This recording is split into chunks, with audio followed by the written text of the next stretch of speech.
Good morning ma'am. Morning बेटा। Ma'am group में attendance कैसे डालेंगे? ग्रुप लॉक है। अरे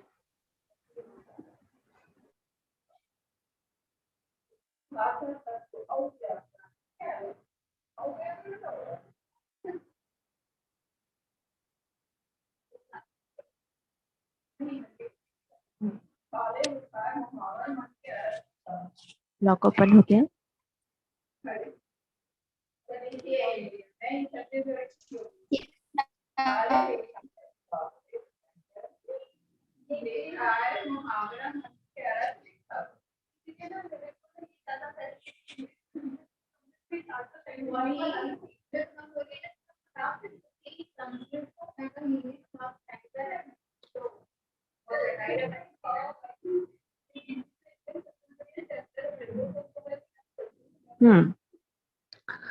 अच्छा, चलिए स्टार्ट करते हैं। प्रीवियस का थोड़ा सा रिवीजन कर लेंगे। What is the meaning of gymnosperm? What is the meaning of gymnosperm? Gymnosperms is a net seed plants. And character classification?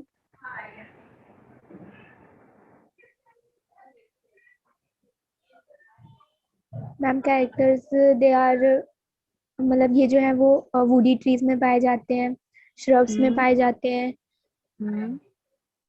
And जो वर्स्कुलर बंडल होता है वो जाइलम और फ्लोएम कंसिस्ट करता है। उनके पास जो रिप्रोडक्टिव ऑर्गन है वो male cone and female cone के फॉर्म में होता है। हाँ, इनका और क्लासिफिकेशन कोई एक बता दो, कोई एक।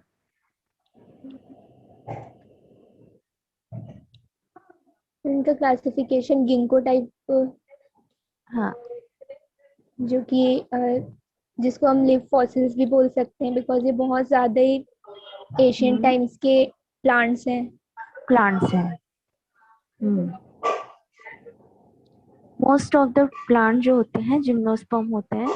मोस्ट ऑफ ओल्ड प्लांट जो होते हैं जैसे फॉसिल में मिले हुए या ओल्ड जो कई सालों से चलते आ रहे हैं, ये ओल्ड प्लांट जिम्नोस्पर्म्स होते हैं। Okay. Life cycle of cycas?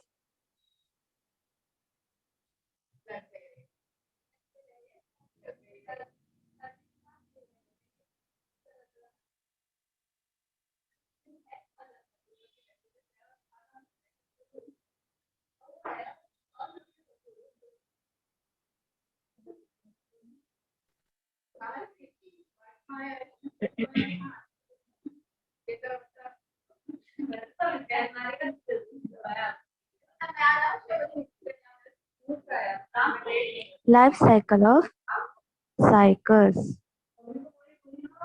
कैसे डिस्क्राइब करोगे आप? में जो दो प्लांट्स होते हैं, male and female, male cone में माइक्रोस्पोरोफाइरिस प्रेजेंट होता है एंड फीमेल में मेगास्पोरोफिल। ये जो फिर ये दोनों जो है वो स्पोरोफाइटिक फेस को कवर करते हैं। माइक्रोस्पोर जो रहता है वो मदर सेल फॉर्म करता है, और microspore microspore mother cell form होता है और मेगास्पोर मदर सेल फॉर्म होता है। ये दोनों फिर जो है वो जो सेल के इनर साइड में रहते हैं वहां पे अपने क्या बोलेंगे उसको, गैमेट का फॉर्मेशन करते हैं। मेल एंड फीमेल गैमेट का फिर वो जो फ्यूज हो जाते हैं थ्रू फर्टिलाइजेशन, वो न्यूक्लियस न्यूक्लियस दोनों के फ्यूज हो जाते हैं। देन फिर वो ऊस्पोर फॉर्म करते हैं। देन ऊस्पोर से उनकी जो स्पोरोगायरा फॉर्म होती है, जो सस्पेंशन रीजन में फॉर्म होती है। इन सस्पेंशन रीजन से उसका सीड फॉर्म हो जाता है, देन वो फिर से न्यू प्लांट फॉर्म हो जाते हैं। ठीक, समझ में आया बेटा? ये याद रहेगा हमेशा, क्योंकि जिम्नोस्पर्म और एंजियोस्पर्म आपको कभी नहीं छोड़ेगा, आपको हमेशा पकड़ के रखेगा चाहे आप किसी भी क्लास में रहें। ठीक है, मतलब थोड़ा बहुत तो प्लांट आपको पढ़ना पड़ेगा और प्लांट के वो जिम्नोस्पर्म एंजियोस्पर्म आपको पढ़ने ही पड़ेंगे। इसमें आपका सबसे मेन ये रहता है कि आपको एग्जाम्पल के तौर पर जैसे साइकस आप पढ़ रहे हो या वुडी प्लांट पढ़ रहे हो तो आपको वो एग्जाम्पल देना ही पड़ेगा। ठीक है, चलिए आते हैं एंजियोस्पर्म में। चलिए अब आप मुझे आज का क्लास वर्क लिख लीजिए। Difference different about angiosperm and gymnosperm. Difference about angiosperm and gymnosperm.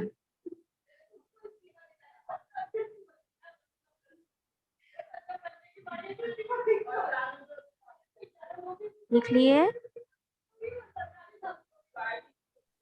Yes ma'am. अब बताइए कि एंजियोस्पर्म्स क्या होते हैं बेटा?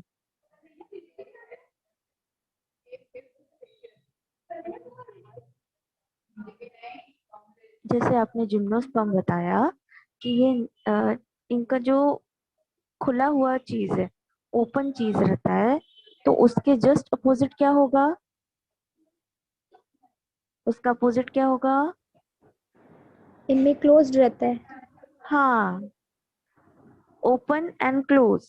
तो जस्ट उल्टा अपोजिट, इसके सारे चीजें अपोजिट होती है, एंजियोस्पर्म एंड जिम्नोस्पर्म। ठीक है, हमने वहां पर नेक्ड इनकी ओवरी देखी, नेक्ड इनका मेगास्पोर्स देखा, माइक्रोस्पोर्स देखा, सब नेक्ड है। और ये नेक्ड इसलिए है क्योंकि ये वुडी प्लांट है, और वुडी प्लांट में ऐसा फ्लावर वगैरह बहुत ही कम आता है। ठीक है, तो एंजियोस्पर्म्स में फ्लावरिंग प्लांट होते हैं, और ये फ्लावरिंग प्लांट, जितने भी फ्लावरिंग प्लांट होते हैं, इनके जो ओवरीज होती है, इनके जो सीड होती है, कवर्ड अप होती है अपने पार्ट से। जैसे कि फ्रूट जो कवर रहेगा सीड से, सॉरी, सीड कवर रहेगा फ्रूट से, फ्लावर्स कवर रहेगा, ओवरी कवर रहेगा फ्लावर से। तो ये चीज इनकी ढकी होती है, यानी कि क्लोज सिस्टम कहते हैं इसे। The angiosperm, Greek word is angio, is equal to case, sperma is equal to seed, are closed seed plant.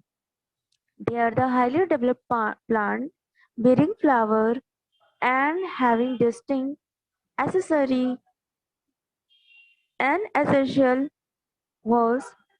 There are over 287,000 species of angiosperm. Diversity of angiosperm. Diversity में कौन कौन से देखेंगे आप?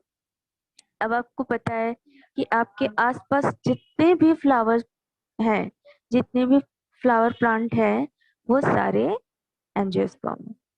तो आप देख सकते हो कि इसमें डाइवर्सिटी भी होगी। डाइवर्सिटी कैसे होगी? ये एनुअल प्लांट भी हो सकते हैं, बेनियल प्लांट भी हो सकते हैं, पेरेनियल प्लांट भी हो सकते हैं, हाइड्रोफिटिक प्लांट भी हो सकते हैं, जेरोफिटिक प्लांट भी हो सकते हैं, और एपिफाइट भी प्लांट हो सकते हैं। एनुअल प्लांट, एनुअल प्लांट क्या होता है? एनुअल प्लांट किसको बोलेंगे? हाँ बेटा। मैम जो सीजन वाइज ग्रोथ करें। हाँ, सीजन वाइज, एकदम सिंपल मीनिंग है, एनुअल प्लांट जो सीजन वाइज ग्रोथ करते हैं। जैसे पिया है, ग्राम है, व्हीट है, पैडी है, ये सारे अपने अपने सीजन के थ्रू एनुअल में एक बार। ठीक है, पिया तो शायद हाँ एक बार ही आता है, ग्राम, व्हीट, पैडी ये लोग भी साल में एक बार ही आते हैं। तो shoot spend the life and remain alive for a few months or at most of the year. These plants complete their life cycle within this time. Example is wheat, paddy, pear, gram. Biennials, they attain their full vegetative growth in the first season and produce the reproductive organ in second season. Thus, they require 2 seasons to complete their life cycle.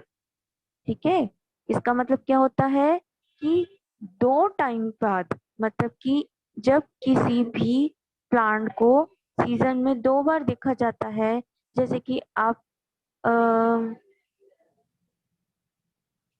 कोई example, जैसे आप अभी मूंगफली खाते हैं ना, वो cover वाली मूंगफली ठीक है ना।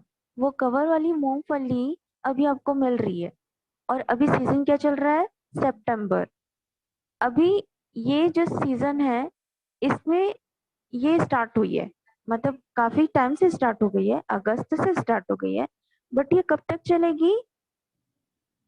दशहरा के कई महीने तक के, ठीक है। और जैसे ही विंटर स्टार्ट होगा ये बंद हो जाएगी। कई लोग विंटर तक भी रखते हैं, कई बार इसका जो सीजन रहता है विंटर तक भी दिखता है। मतलब कई लोग होता है कि विंटर तक भी, मतलब दिसंबर 15 तक के आपको ये मूंगफली दिखेगी कवर वाली। क्यों दिखेगी? क्योंकि, रीजन बताइए बेटा, क्यों?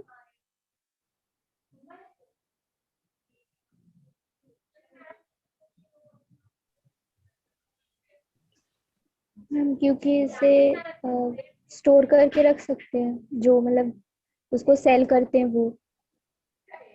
वो भी, लेकिन ये नेचुरली क्यों करती है ऐसा? कुछ रीजन पता है आपको?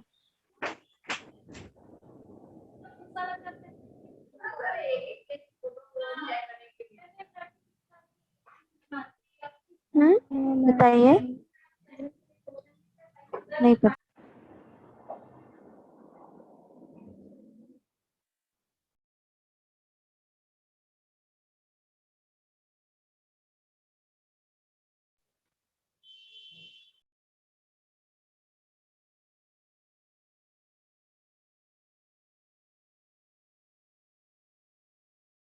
वेट बेटा, वेट।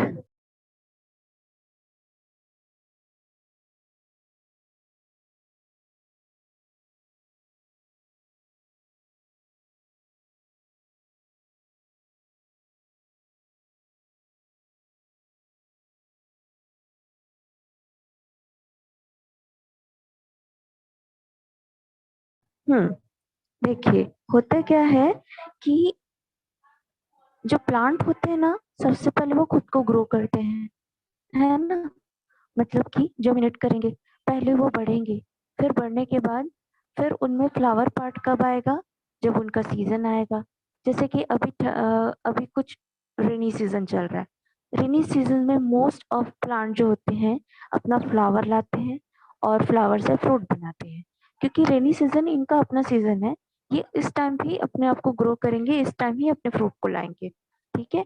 जैसे जैसे रेनी सीजन खत्म होता जाता है, इनका जो जर्मिनेशन पार्ट है यानी कि इनकी ओवरीज, ये हो जाती है, सिकुड़ जाती है। उस टाइम ये ग्रो नहीं कर पाते, उस टाइम ये पॉलिन ग्रेन एक दूसरे को अटैच नहीं कर पाते।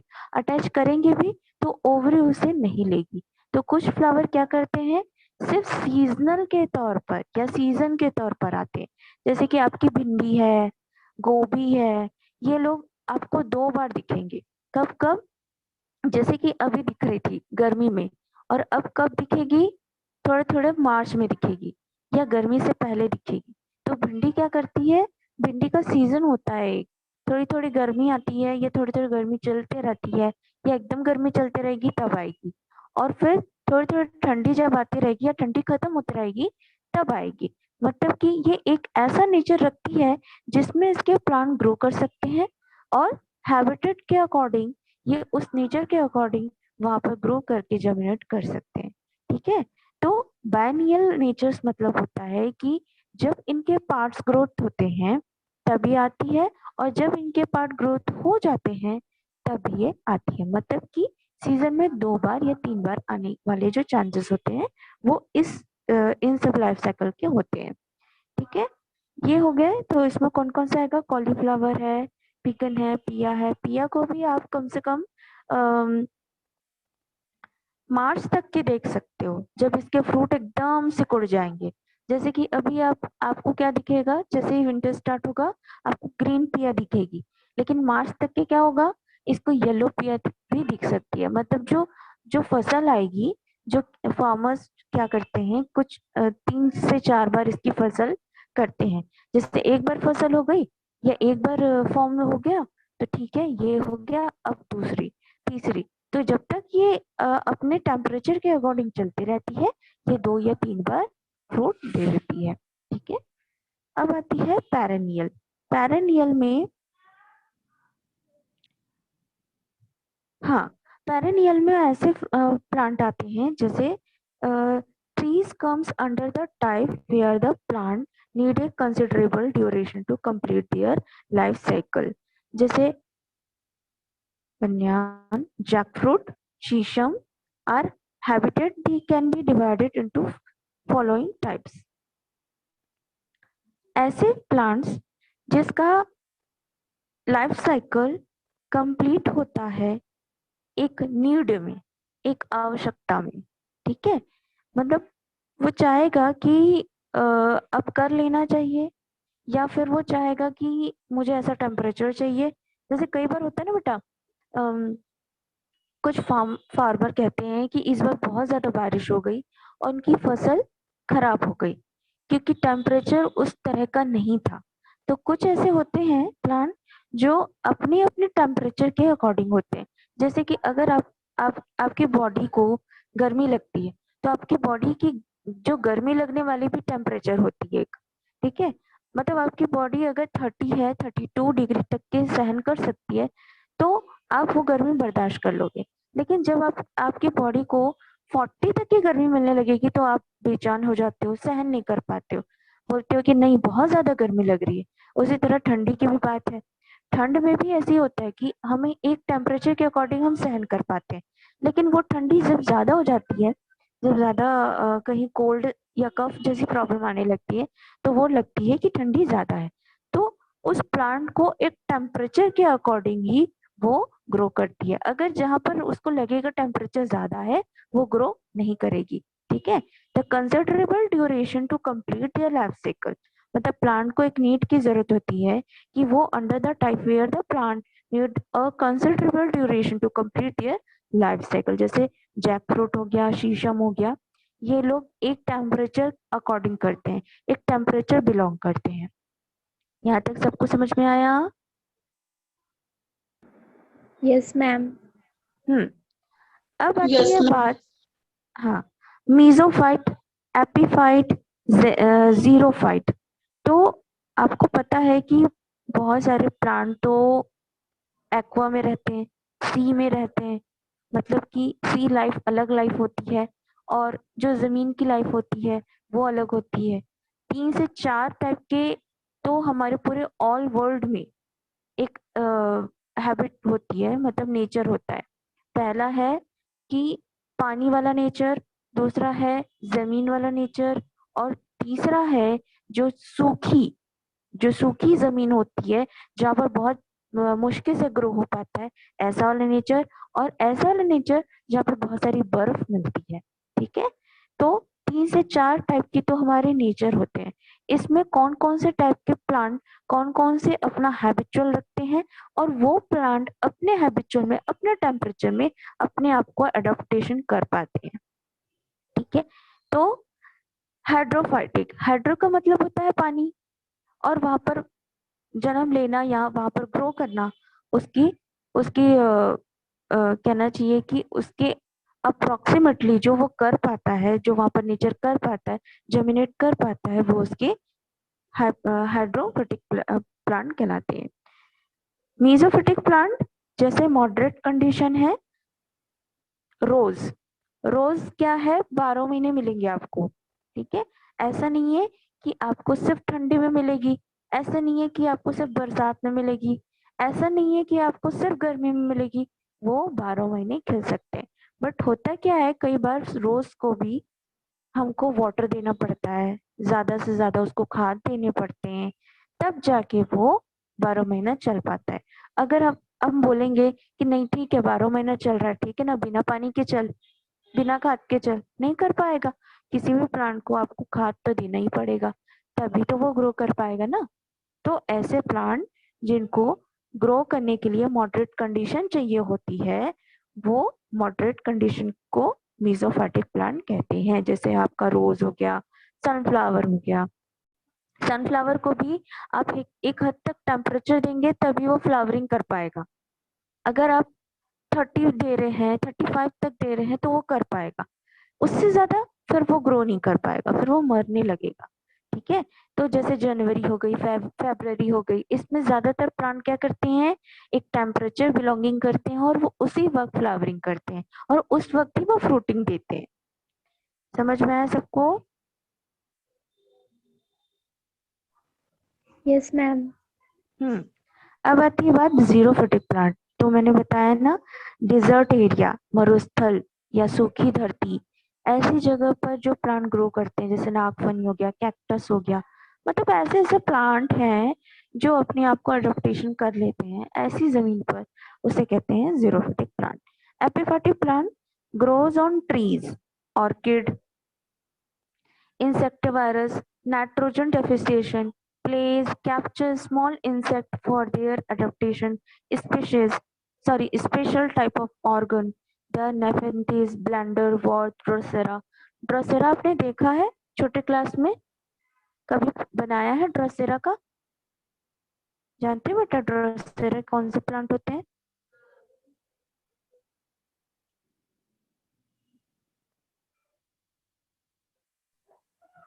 हम्म, किसी को पता है ड्रोसेरा के बारे में? No ma'am. खुशबू, अर्पिता, महक, आपको? No ma'am. किसी को नहीं पता? ठीक है। ड्रोसेरा एक ऐसा प्लांट है जिसमें ये ना किसी इंसेक्ट को अपने अंदर रखकर उसे इनहेल करते हैं और उससे ही अपने आप को ग्रो करते हैं। आपने कभी देखा है नेट वगैरह में या किसी एनिमल प्लैनेट या टीवी वगैरह में कभी देखा है? नहीं देखा? ठीक है। देखिए स्क्रीन पर, देखो ये कैसे होते हैं।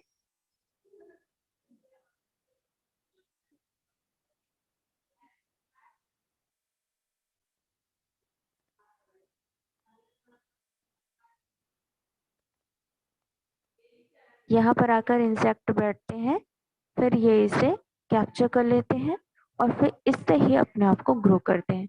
इससे जो भी न्यूट्रिएंट मिलता है इनके प्लांट को मिलता है। इसे कहते हैं एपिफाइटिक प्लांट। कभी देखे हो आप? Yes ma'am. अब याद आया? तो ड्रोसेरा भी एक ऐसा प्लांट है बेटा जिसमें होता क्या है, इस तरह से इसका नेचर होता है। जैसे ये हो गया, जैसे ये हो गया, ऐसे। ठीक है, ये पहले कुछ देर तक खुला रहेगा। ठीक है, फिर यहाँ पर आएगा इंसेक्ट, यहाँ पर देखेगा क्या चीज है, तो वो क्या करता है, एक तरह का उसको लालच देता है। ठीक है, इंसेक्ट को लालच देता है, फिर ये उसे खाने लगता है। जैसे जैसे उसे खाने लगता है ये चीज क्लोज कर देते हैं, इससे क्या करेंगे, क्लोज कर देंगे इसे। ये पूरी तरह से क्लोज हो जाता है, जैसे हम मुट्ठी बांधते हैं ना, जैसे हम अपने हाथ बांध लेते हैं, उस तरह से ये क्लोज कर देता है। फिर वो उसको खा लेता है और फिर उससे जो भी न्यूट्रिएंट मिलता है वो अपने आप को ग्रो करता है। ठीक है, इस तरह के प्लांट। तो ऐसे प्लांट जो दूसरे इंसेक्ट से अपने आप को ग्रो करते हैं, या ऐसे इंसेक्ट, ऐसे प्लांट जो जैसे कहीं पर लगेगा कि कोई केमिकल ज्यादा हो रहा है, कोई एलिमेंट मिल रहा है, वो वहीं ग्रो करेंगे, वहीं पर पैदा होंगे और फिर जब भी वो चीज कम हो जाएगी, वो एलिमेंट कम हो जाएगी, तो फिर वो मर जाते हैं। ठीक है, तो कंडीशन के थ्रू वो पैदा होते हैं और फिर कंडीशन ना मिलने पर वो मर भी जाते हैं। ग्रोज ऑन ट्रीज, जैसे ऑर्किड। ऑर्किड हमेशा सीजनल, सीजनल भी नहीं बोलना चाहिए, जैसे ज्यादा बारिश हो गई तब खिलते हैं। ठीक है, ज्यादा बारिश हो गई तब ऑर्किड खिलते हैं। और nitrogen deficiency plant, then they capture small insect for that the adaptation, special type of organ. इनके पास कुछ ऐसे ऑर्गन होते हैं जिससे ये और उस इंसेक्ट को खींच सकते हैं। ब्लैडरवर्थ, ड्रोसेरा एक ऐसे प्लांट है। ठीक है, generally the angiosperm contain the chlorophylls, so they are autotroph, but some plant lack chlorophyll and they are parasitic. Cascata, Loranthus, monotrophs and they are sporophytic plant, Neolinthia। इस टाइप के कुछ ऐसे ऐसे प्लांट है जो आपको यहाँ नहीं मिलेंगे, फॉरेन में मिलेंगे। जैसे ऑर्किड का जो प्लांट होता है, most of USA, Africa, south Africa, south America, जहाँ पर पानी और एक अलग नेचर, एक अलग टेम्परेचर है, वो मिलेगा। आपने वो मूवी देखी है ना, पाइथन या एनाकोंडा की,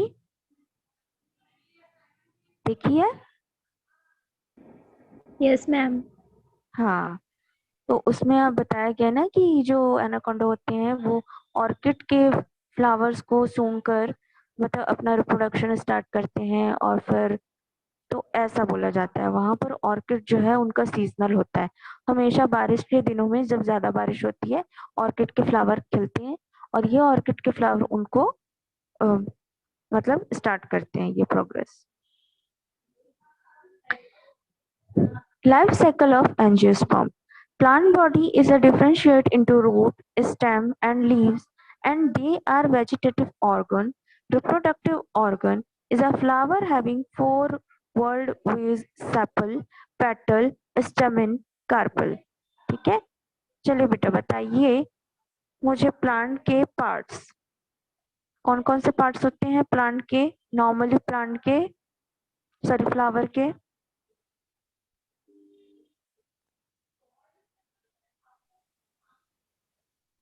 हम रिप्रोडक्टिव पार्ट। नहीं ना, किसी भी फ्लावर के पार्ट बताइए। क्या क्या पार्ट आपने अभी तक पढ़ा है, 10th में पढ़ा है ना?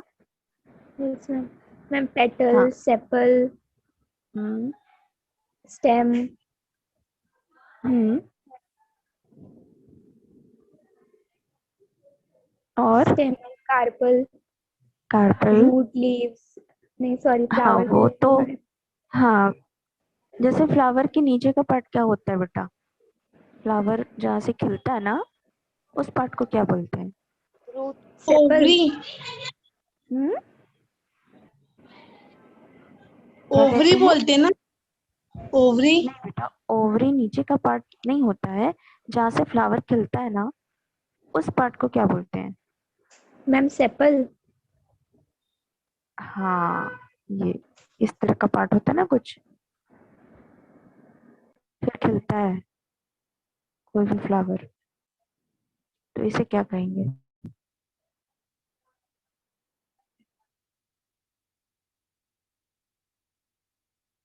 सेपल। ठीक है, और पेटल किसे कहेंगे? पेटल किसे बोलेंगे? मैम जो फ्लावर्स की हम्म। पंखुड़ी। हाँ, पंख। फ्लावर्स की पंखुड़ी। हाँ, फ्लावर्स के पेटल्स को, पंखुड़ी को क्या कहेंगे? पेटल्स कहेंगे। याद रखना बेटा, ये बहुत इंपॉर्टेंट चीजें हैं। आप 10th से पढ़ रहे हो तो इसे दिमाग में बिठा लो, ये हमेशा काम आएगा। ठीक है, सेपल, पेटल। अच्छा, स्टामेन किसे कहेंगे? स्टामेन किसका पार्ट होता है? जल्दी बताओ। मेरे रिप्रोडक्टिव पार्ट का। और कितनी चीजें मिलकर स्टामेन बनाते हैं? Anther and filament. हम्म, ठीक। एंथर, फिलामेंट, और बीच का एक पार्ट होता है, उसे क्या कहते हैं?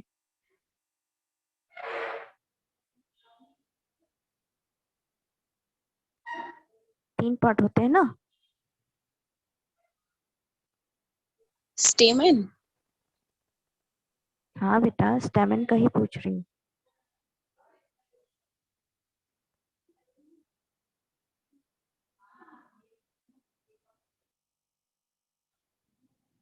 इस तरह का होता है एंथर। एंथर का फर्स्ट पार्ट क्या कहलाता है? बीच का पार्ट और नीचे का पार्ट, तीन पार्ट में बटा होता है। आई थिंक इस फिलामेंट, बीच का पार्ट, फर्स्ट पार्ट एंथर, और लास्ट पार्ट सेपल।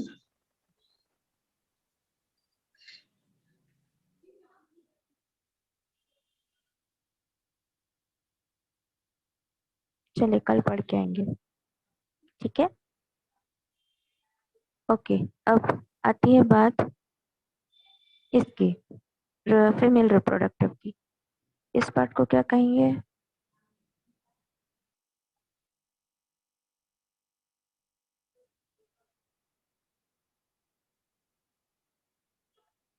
इस पार्ट को, इस पार्ट को और इस पार्ट को। Ma'am upper part stigma, middle part style and जो लोअर पार्ट है वो ओवरी। गुड, ठीक। तो ये तीनों चीज हमेशा याद रखना, रट लेना, कभी भी कहीं भी पूछ सकते हैं, ठीक है।